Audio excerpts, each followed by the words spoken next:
Mami Water, the spirit they tried to bury. The untold story of Africa's misunderstood goddess and her return to power in the modern world. Preface: she was never evil, they just feared her power.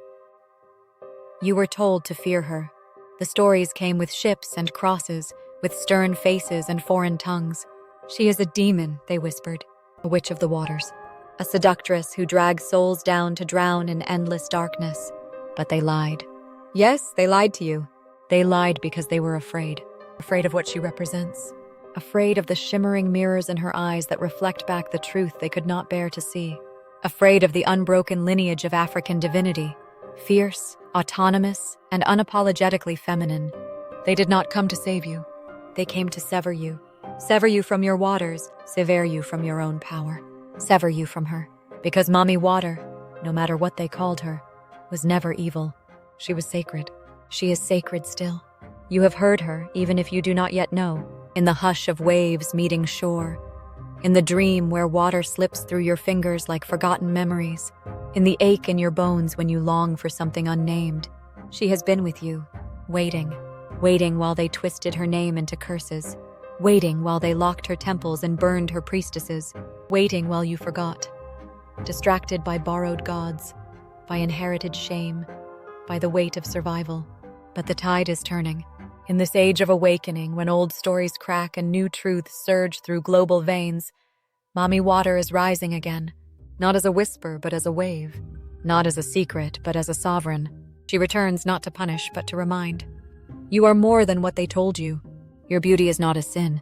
Your sensuality is not a trap. Your power is not dangerous, unless dangerous means free. The time of apology has passed. This is the time of remembrance. This is the time of return. So I invite you, no, I summon you, to walk deeper into these waters with me. Not with fear, not with shame, with reverence, with curiosity, with readiness to reclaim what was never truly lost, only hidden. This is not just history, this is her story. And because she lives through you, this is your story too. The journey begins here. The spirit they tried to bury is calling, and this time you will hear her. Part 1. The Erasure. How Mami Water was demonized, silenced, and misunderstood. Before they brought their gods, the water was alive. Before they pointed fingers, she was adored. Before they called her evil, she was simply divine. Chapter 1. The Ocean.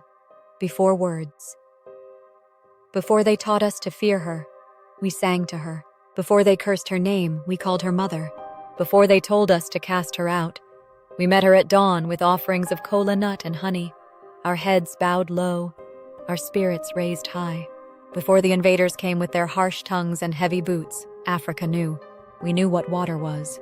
Not merely substance, not merely resource, but spirit. Water was, and still is, the first memory of life. Even before breath, we were suspended in liquid warmth, cradled in amniotic seas deep within our mothers. We entered the world with our skin wet and our cries mingling with the eternal hum of the waters that bore us. In Africa, we never forgot that. Water did not simply quench thirst. Water carried memory. Water carried voice. Water carried the songs of ancestors who whispered through rippling tides and babbling streams. Long before a single missionary ship dared cut through our ocean's sacred veil, the people of these lands gathered by rivers and lakes in reverence, not fear. In Igbo lands, maidens adorned in white danced gracefully along riverbanks, giving thanks to the Ogbanje spirits and the Great Mother of the Water. In Yoruba territories, the priestesses of Osun would wade gently into the golden-hued waters, their arms raised skyward, singing praises that caused even the wind to still in reverence. Across the kingdom of Dahomey, the lakes were seen as thrones for Nana Buluku, the ancient feminine force from whom all life descended. Elders poured libations before fishing or bathing, whispering prayers for protection, bounty, and peace. Water was not an it. Water was she. Water was alive. She was the laughing current that rushed playfully through dense forest streams. She was the mirror lake that reflected moonlit skies in tranquil wisdom. She was the torrential rain that lashed against the earth in fierce, unrepentant anger, reminding us that even mothers have tempests, She was the mist that veiled sacred groves where priestesses went to listen. Yes, listen to her mysteries. In those days, the people knew to bring gifts. Calabashes filled with milk, beads strung lovingly by hand, cowries gleaming like captured starlight. All were offered to maintain harmony with the Lady of the Waters. Young initiates learned early, water does not serve us. We serve water, for through her we were born, and by her grace we endure. And in return, she offered herself as teacher, healer, and mirror. She taught us patience, for you cannot rush the river. She taught us clarity, for even muddy waters eventually settle. She taught us surrender, for those who float survive, and those who fight the current drown. She taught us balance. Our ceremonies were not crude superstitions, they were acknowledgments of the living web. To thank the stream was to thank one's own bloodstream. To honor the ocean was to honor the womb from which we emerged. To pour libation was to remember that nothing is truly lost, only returned. But then, they came. Ships slicing across the Atlantic like steel knives across tender flesh. Missionaries armed with Bibles and intolerance. Colonizers obsessed with conquest. Unnerved by the fluidity and power of African women and African deities. They did not understand water. To them, water was commodity, obstacle, tool of trade and terror. They could not comprehend why the people knelt before rivers or sang lullabies to lakes. And so, what they did not understand, they feared. And what they feared, they set out to destroy. Where once there had been sacred songs, there were now accusations. Idolatry, they cried. Witchcraft, they condemned. Paganism, they shouted, as drums fell silent and priestesses fled into the shadows. The great Water Mother, beloved for millennia, became a villain in her own story. Rewritten by foreign hands, her temples were razed, her praises outlawed, her image defiled, twisted into horror tales told to scare children at night. But they could not kill what moves between worlds. Even as priests decreed her gone, she remained, flowing in secret, whispering in dreams.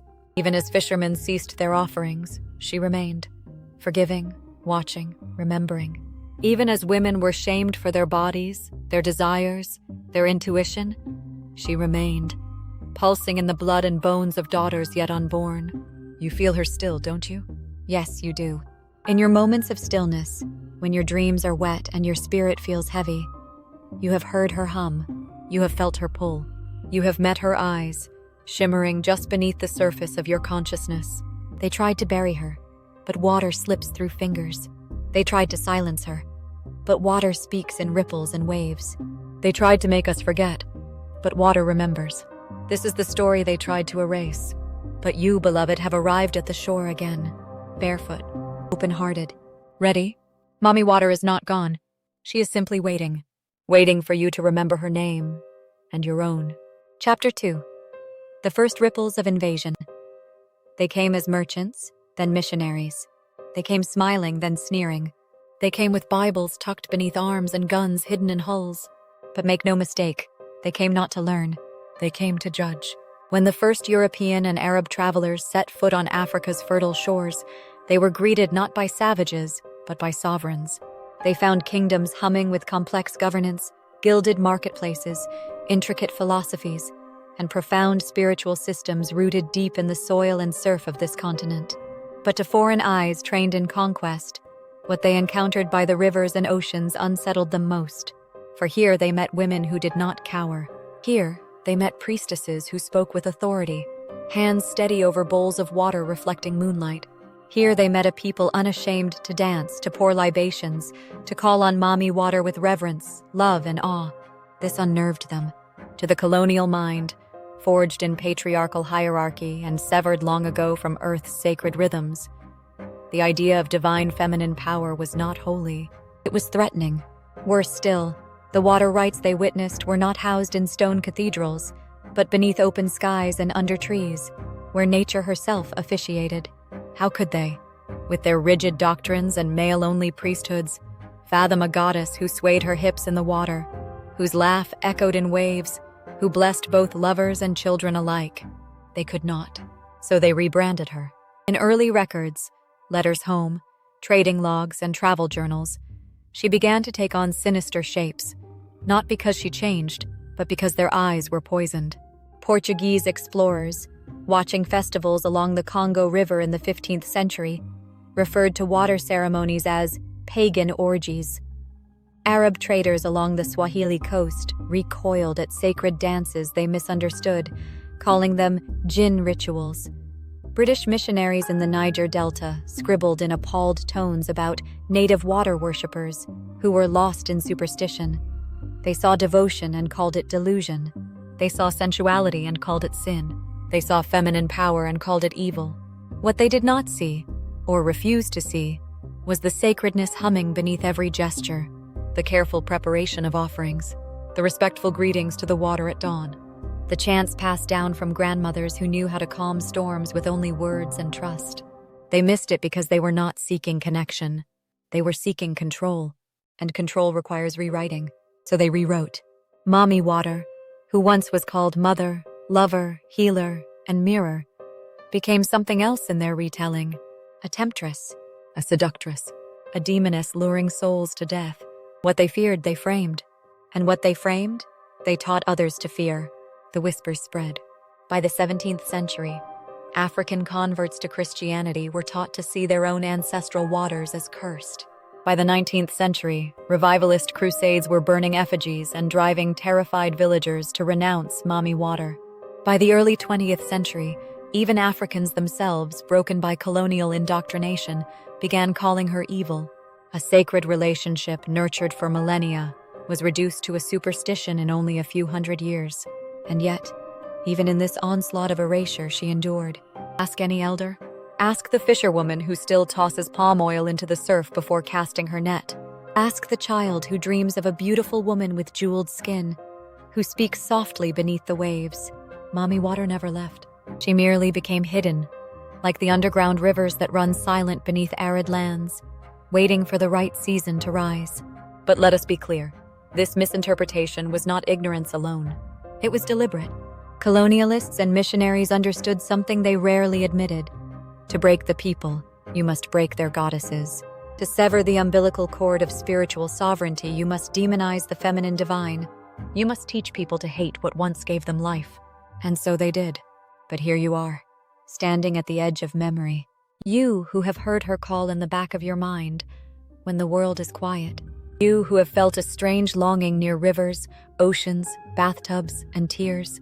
You, child of dust and water who were never meant to forget. The invasion tried to cast her out. The writings tried to twist her into terror. The churches tried to drown her voice. But they forgot one truth that even children know. Water remembers, and water, beloved, is rising again. Chapter 3. Crosses against currents. They came with crosses, but their crosses were not symbols of peace. They came with Bibles, but their Bibles were not books of liberation. They came singing hymns, but those hymns drowned out the songs of the rivers. They did not come to listen. They came to conquer. By the time the missionary fleets followed the merchants and colonizers deep into the continent, the mission was clear. Eradicate the old gods and claim the souls of the people. Not for love, not for truth, but for power. The missionaries knew exactly what they faced. They were not naive travelers shocked at indigenous strangeness. They were soldiers of empire in cassocks and collars, trained in the art of spiritual warfare. They studied the rights of the people not to respect them, but to destroy them. And so they targeted her first. Mami Water, by many names, was too dangerous to leave untouched. She was the embodiment of everything they despised and feared. A feminine deity who did not answer to male gods. A sensual and beautiful presence who celebrated pleasure and abundance. A protector and liberator worshipped openly by women and men alike. In her they saw everything their patriarchal, puritanical doctrine could not tolerate. So they struck, not with swords, but with sermons. "She is a demon!" they cried from newly built pulpits, their voices echoing through villages that once danced freely at moonrise. "Her waters are cursed!" they thundered as they poured foreign holy water into rivers already blessed by millennia of prayer. "She lures your sons to death and destruction," they warned trembling mothers, planting seeds of fear where once there had been trust. So it began. The campaign of distortion. What was once sacred was renamed sinister. What was once healing was declared harmful. What was once feminine power was condemned as seductive witchcraft.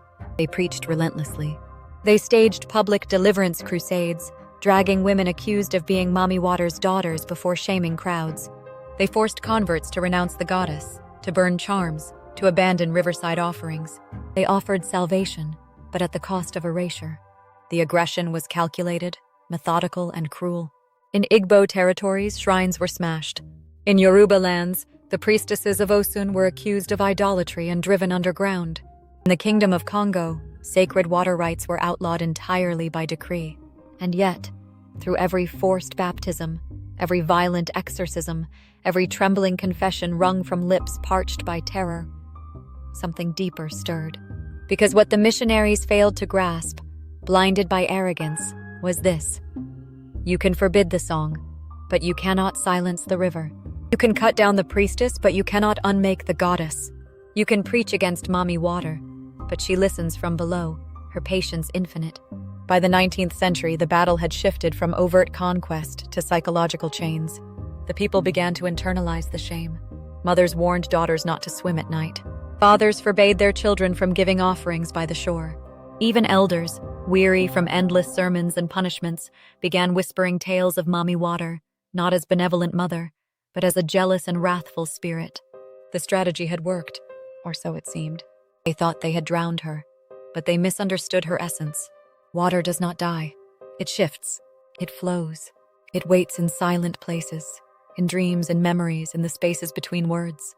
And so, even as churches rose where shrines once stood, even as Western names replaced indigenous prayers, even as Sunday hymns echoed louder than moonlit chants, Mami Water remained. She became the face in the dreams no pastor could rebuke. She became the ache in the heart of women who felt disconnected from their own sensuality. She became the cry of rivers polluted, the lament of lakes abandoned, the sorrow of seas ignored. She became the hidden pulse of resistance. It came with crosses, yes, but the currents never stopped flowing beneath. And today, the tides are turning again. This chapter of demonization was vicious and deliberate, but it was never final. You, dear one, are proof of that. You, reading these words, are the living echo of prayers once whispered on riverbanks under starlight. You are here because she never left, and neither will we.